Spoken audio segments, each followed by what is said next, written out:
Hello friends, welcome back to my channel gain brain with Himanshi Rishi.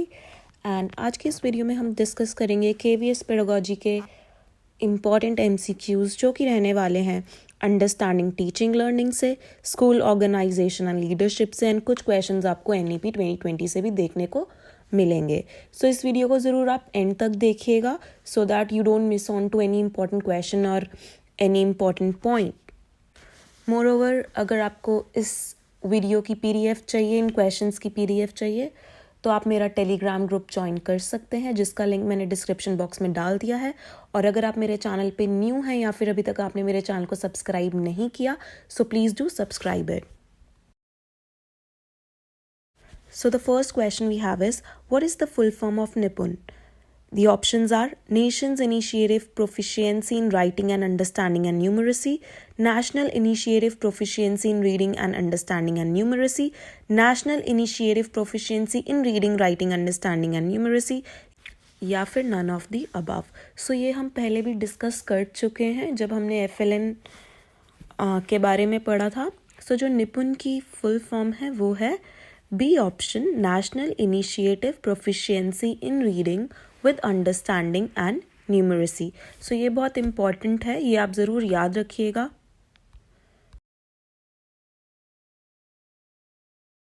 Next question, a school with learning culture. The options are encourages learning among students, learning among students and teachers, continuous and lifelong process among students, या फिर continuous and lifelong process among teachers। Basically इस question में हमसे क्या पूछा गया है, जो स्कूल है, जो वहाँ का लर्निंग कल्चर होता है स्कूल में, वो कैसा होता है, वो इनकरेज करता है लर्निंग को अमंग स्टूडेंट्स। सो जो हमारा यहाँ पे करेक्ट आंसर रहने वाला है वो रहेगा ऑप्शन ए।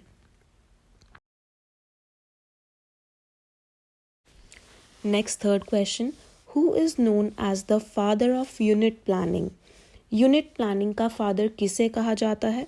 हर्बर्ट, ब्रूनर, मॉरिसन या फिर D.W. Olin. So here the correct answer will be the C option. Unit planning, जो ये थ्योरी दी है यूनिट प्लानिंग की, ये दी है मॉरिसन ने। So the correct answer will be the C option. अब लेसन प्लान और यूनिट प्लान में क्या अंतर होता है? जो लेसन प्लान होता है वो टीचर हर रोज़ अपनी क्लास के लिए रेडी करते हैं, जिसके अंदर वो रोज़ का लिखते हैं, अगर आज मैं इस क्लास में जाऊंगी तो आज मैं ये पढ़ाऊंगी। वेराज जो यूनिट प्लान होता है वो या तो 15 दिनों का, या तो 1 महीने का, या 2 महीनों का होता है, जिसके अंदर टीचर लिखते हैं कि इन इन दिनों में मैं ये चैप्टर्स कवर करूँगी। सो जो यूनिट प्लान होता है उसमें बेसिकली टीचर्स 3 से 4 चैप्टर्स लिख लेते हैं कि इस महीने में मैं ये चीज़ें कवर करूँगी।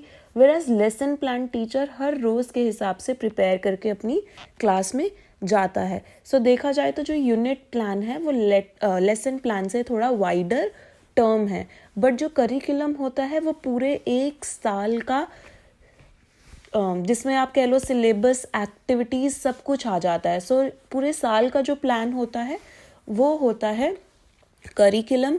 फिर करिकुलम के बाद आता है यूनिट प्लान, जिसको हम, वो हर किसी का अलग अलग होता है। इसके अंदर ऐसा गिवन नहीं है कि जैसे कि 1 साल का होता है करिकुलम, लेसन प्लान होता है रोज़ का, इसमें ऐसा गिवन नहीं है कि 1 महीने का हो यूनिट प्लान, 2 महीने का हो।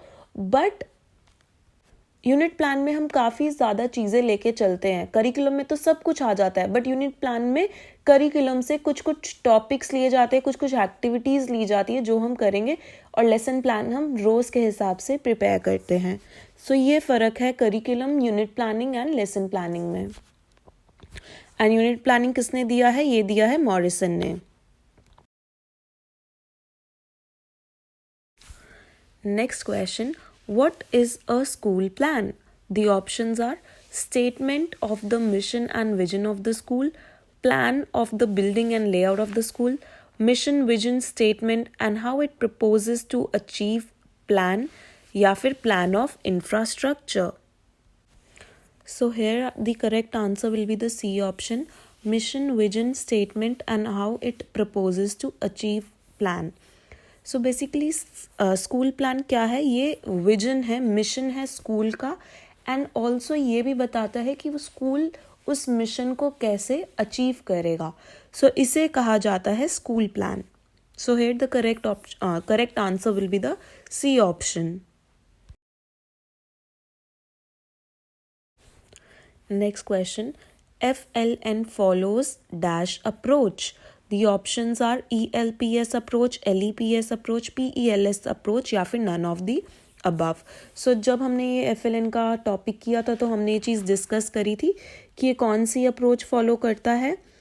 So the correct answer here will be the A option, that is ELPS approach, and इसकी फुल फॉर्म होती है एक्सपीरियंस लैंग्वेज पिक्चर्स सिम्बल्स. सो ये चीज़ हम अच्छे से डिस्कस कर चुके हैं कि ELPS अप्रोच क्या है with so many examples. We discuss that. अगर अभी तक आपने FLN की वीडियो नहीं देखी है सो आप प्लीज़ ज़रूर देखिएगा. वो मेरी KVS पेडागॉजी में आपको FLN की वीडियोस दिख जाएंगी. बहुत ही इंपॉर्टेंट टॉपिक है, so don't miss this topic. Next question. World-class Indian institutions set the highest standards of multidisciplinary teaching and research and hosted scholars and students from across backgrounds and countries. Find the name of institution which is not in the list of NEP 2020. इस question में कहा गया है जो हमारी पुरानी Indian institutions है जैसे कि तक्षशिला हो गया, नालंदा यूनिवर्सिटी हो गई, जो हमारी ये यूनिवर्सिटीज़ है इसमें से कितने विद्वान लोग निकले हैं, टीचर्स हो गए, जो यहाँ के स्कॉलर्स हैं, जो बच्चे इन स्कूल से कॉलेजेस से पढ़ के निकले हैं, उन्होंने अपनी लाइफ में कितना कुछ अचीव कर लिया. तो ये वर्ल्ड क्लास इंस्टीट्यूशंस है इंडिया के. तो NEP 2020 में ऐसे कुछ इंडियन यूनिवर्सिटीज़ का जिक्र किया हुआ है. तो हमें बताना है कौन सी ऐसी एक यूनिवर्सिटी है इन चारों में से जिसका जिक्र NEP 2020 में नहीं हुआ. नेशनल एजुकेशन पॉलिसी में इन चारों में से कौन सी यूनिवर्सिटी का जिक्र नहीं किया गया. So let's see the options. Takshashila, Nalanda, Osmania या फिर Vallabh Bhai. The correct answer is the C part, that is Osmania university. इस यूनिवर्सिटी का जिक्र नहीं किया गया है NEP 2020 में, वेराज जो और 3 यूनिवर्सिटीज़ है तक्षशिला, नालंदा, वल्लभ भाई, इनका जिक्र किया गया है NEP 2020 में. Who is known as the father of lesson plan? अभी हमने डिस्कस किया था फादर ऑफ यूनिट प्लान. अब हमारे पास क्वेश्चन है कि फादर ऑफ लेसन प्लान कौन है. So the options are Morrison, Frederick Herbert, Stufflebeam या फिर Ralph Tyler. Here the correct answer will be the B option, that is Frederick Herbert. इन्होंने ही lesson planning का जो मॉडल है या फिर आप कह लीजिए जो लेसन प्लानिंग है वो हर्बर्ट द्वारा ही दी गई है. Next important question. As per NEP 2020 students progress card will be redesigned in which of the following format? NEP 2020 के द्वारा जो स्टूडेंट्स की प्रोग्रेस कार्ड है, मतलब कि जो स्टूडेंट्स की रिपोर्ट कार्ड है, वो रीडिज़ाइन की जाएगी. किस फॉर्मेट में वो हमें बताना है. So the options are 340 degree progress card, 360 degree progress card, half degree progress card या फिर full degree progress card. Here the correct answer will be the B option, that is 360 degree progress card. अब ये 360 degree progress card क्या है? ये बच्चे की holistic development के ऊपर फोकस करता है. होलिस्टिक मतलब है ओवरऑल डेवलपमेंट. सो बेसिकली जैसा कि आप इमेज में देख सकते हैं, जो स्टूडेंट्स की ओवरऑल डेवलपमेंट है वो किन किन डोमेन्स में देखी जाएगी. Cognitive domain, affective domain, psychomotor domains. So basically बच्चे का सिर्फ इंटेलिजेंस ही नहीं, उसको इमोशनली भी देखा जाएगा. अफेक्टिव का मतलब होता है इमोशनली, उसका क्लास में वो कैसे अपने इमोशंस कंट्रोल कर पाता है, उसका और बच्चों के साथ कैसे बिहेवियर है. So this is the overall development. वेराज पहले बच्चे को जो इवैल्यूएट किया जाता था वो उसके मार्क्स के बेसिस पे किया जाता था, जो कि अब चेंज करके होलिस्टिक डेवलपमेंट के ऊपर फोकस करेगा और जिसका नाम दिया है 360 डिग्री प्रोग्रेस कार्ड, ना कि रिपोर्ट कार्ड। अब इसे हम रिपोर्ट कार्ड के नाम से नहीं जानेंगे। सो ये हमारा 360 डिग्री रिपोर्ट कार्ड इन बेसिस पे बच्चों को इवैल्यूएट करेगा। आप देख सकते हैं student will be the centre, ठीक है। अब जो 360 में आप देख सकते हैं इसमें सेल्फ असेसमेंट भी आ जाएगा, assessment by the teachers, peer assessment, assessment bye parents. तो पेरेंट्स कैसे असेस करेंगे? सो बेसिकली अलग अलग तरीके से, जैसे कि लिखा है वेरियस रोल प्ले, क्विज के through, so basically many projects. So basically with the help of various tools and techniques the child will be assessed। सो आप देख सकते हैं बेसिकली इन चीज़ों पे ये 360 डिग्री रिपोर्ट कार्ड फोकस करेगी। सो बेसिकली आप डोमेन्स याद कर रखिए, कॉग्निटिव, साइकोमोटर एंड अफेक्टिव। और असेसमेंट 4 टाइप्स के होंगे, self assessment, assessment bye teachers, peer assessment and assessment bye parents. Question number 9, the role of a teacher in a class should not be as of a। हमें बताना है teacher का role class में इन चारों में से किस तरीके का नहीं होना चाहिए। नॉट लिखा है, सो हमें उस पर भी ध्यान देना है। So the options are dictator, facilitator, leader या फिर manager. So here the correct answer will be the A option, that is dictator. एक टीचर का जो स्वभाव है या रोल है डिक्टेटर की तरह क्लास में नहीं होना चाहिए, एक फैसिलिटेटर की तरह होना चाहिए, एक लीडर की तरह होना चाहिए और एक मैनेजर की तरह होना चाहिए। सो जो रोल ऑफ टीचर है वो फैसिलिटेटर होता है, लीडर होता है, मैनेजर होता है, बट डिक्टेटर नहीं होता। डिक्टेटर क्या होता है? जो सिर्फ अपनी ही चलाए, जो अथॉरिटी जो मानते हैं कि सिर्फ मेरी अथॉरिटी है, वो किसी और की नहीं सुनता, सिर्फ अपनी ही चलाता है, उसे हम बोलते हैं dictator. Next question, which leadership style is best suited for teaching and learning? कौन सा लीडरशिप स्टाइल है टीचर का जो बेस्ट है for teaching and learning class में?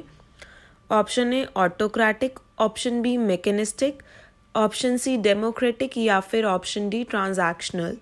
सो here the correct answer will be the C option, that is democratic. जो democratic leadership style है उसमें टीचर बच्चों के भी व्यू पॉइंट्स सुनता है, बच्चों को भी मौका देता है अपने ओपिनियंस देने का। बेसिकली जो डेमोक्रेटिक लीडरशिप स्टाइल है ये कम्युनिकेटिव होता है, जिसमें बच्चे भी बोलते हैं, अपने व्यू पॉइंट्स देते हैं और टीचर्स भी। सो जो बेस्ट लीडरशिप स्टाइल है टीचिंग का वो है डेमोक्रेटिक।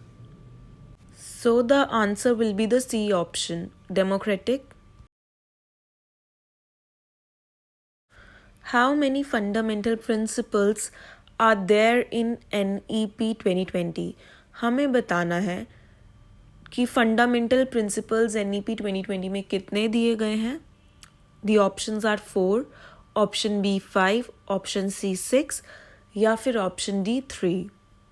सो जो हमारा यहाँ पे करेक्ट आंसर होगा वो होगा option number B, that is 5। So 5 fundamental principles है NEP 2020 के अंदर। सो जो 5 इम्पॉर्टेंट प्रिंसिपल्स है वो है availability, affordability, equitability, quality and accountability. So ये पांचों 5 बेसिक या फिर फंडामेंटल प्रिंसिपल्स है NEP के। सो आपको क्वेश्चन ऐसे भी पूछा जा सकता है, कोई 4 दे दिए और एक पूछा जाए कि कौन सा इनमें से नहीं है। सो आपको पांचों ही याद रखने हैं।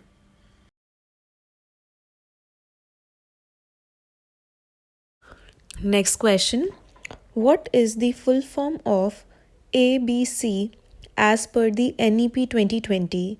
हमें बताना है कि ABC की क्या फुल फॉर्म है अकॉर्डिंग टू NEP 2020। आगे ऑप्शंस पढ़ने से पहले let me just remind you, अगर अभी तक आपने मेरे चैनल को सब्सक्राइब नहीं किया है तो प्लीज़ जल्दी से सब्सक्राइब कर दीजिए। अगर आपको ये वीडियो यूज़फुल लगती है तो please do hit the like button. Now come to the options. So हमारे ऑप्शंस है academic bank of credit, assessment based curriculum, academic bank of curriculum या फिर academics bank of credit? The correct answer is the A part, that is academic bank of credit. Next, 13th question. As per NEP 2020, what is the full form of परख? NEP 2020 में परख है, सो हमें बताना है ये परख किसके लिए स्टैंड करता है या फिर इसकी क्या फुल फॉर्म है. So the options are performance assessment review and analysis of knowledge for holistic development. B option productive assessment review and analysis of knowledge for holistic development. सारे ही बहुत मिलते जुलते हैं ये options. C performance assessment role and analytical of knowledge for holistic development या फिर D option performance assessment review and analysis of knowledge for human development. So जो यहाँ पे करेक्ट आंसर रहेगा वो हमारा रहेगा option A, that is performance assessment review and analysis of knowledge for holistic development. Next question, when did FLN was introduced? FLN कब introduce हुआ था? सो जब हमने ये टॉपिक कवर किया था FLN का, हमने डिस्कस किया था कौन सी डेट को FLN आया था. So the options are A option 16 December, B option 28 December, C option 16 November या फिर D none of the above. So अगर आपने वो वीडियो देखी होगी आपको पता होगा जो FLN था वो इंट्रोड्यूस हुआ था इंडिया में 16 दिसंबर 2021 में. So the answer will be the A option. और FLN कौन सी रिपोर्ट में आया था? जब इंट्रोड्यूस हुआ था कोई रिपोर्ट में ही इंट्रोड्यूस हुआ होगा. सो जो उस रिपोर्ट का नाम है वो है economic advisory council prime minister, EACPM report में FLN का फर्स्ट टाइम जिक्र हुआ था. कब? 16 दिसंबर 2021 में. Next question, Which among the following is not the pillar of FLN? सो हमें 4 ऑप्शंस दिए हैं, हमें बताना है कि इनमें से कौन सा FLN का एक पिलर नहीं है. अगेन जब हमने टॉपिक किया था ये कवर, हमने 5 पिलर्स ऑफ FLN डिस्कस करे थे. सो अभी हम ऑप्शंस देख लेते हैं. First option educational infrastructure, B option educational resources, C option learning outcome या फिर D option basic health. So जो FLN का एक पिलर नहीं है वो है एजुकेशनल रिसोर्सेज. सो जो ऑप्शन बी है वो है correct answer. Whereas in educational infrastructure, learning outcome, basic health, ये 3 पिलर्स है FLN के. सो टोटल 5 पिलर्स है FLN के, वो हम डिस्कस कर लेते हैं. फर्स्ट है एजुकेशनल इंफ्रास्ट्रक्चर, सेकेंड है एक्सेस टू एजुकेशन, सी है बेसिक हेल्थ, देन फोर्थ है लर्निंग आउटकम एंड फिफ्थ है गवर्नेंस. सो आप देख सकते हैं इन 5 में से एजुकेशनल रिसोर्सेज नहीं है. सो जो हमारा यहाँ पे करेक्ट आंसर होगा वो होगा ऑप्शन नंबर बी. सो इस वीडियो में बस इतना ही था. अगर आपको ये वीडियो पसंद आई सो प्लीज़ इसे ज़रूर लाइक करिएगा एंड कमेंट सेक्शन में ज़रूर अपना फीडबैक दीजिएगा. अगर आपको ऐसी और वीडियोस चाहिए, KVS TGT की डेट्स आ गई हैं. सो अगर आप चाहते हैं मैं ऐसे ही और वीडियोस लाऊं इम्पॉर्टेंट MCQs के ऊपर KVS पेडागोजी की, तो आप ज़रूर मुझे कमेंट सेक्शन में अपना फीडबैक दीजिएगा. Thank you so much for watching the video. Have a great day.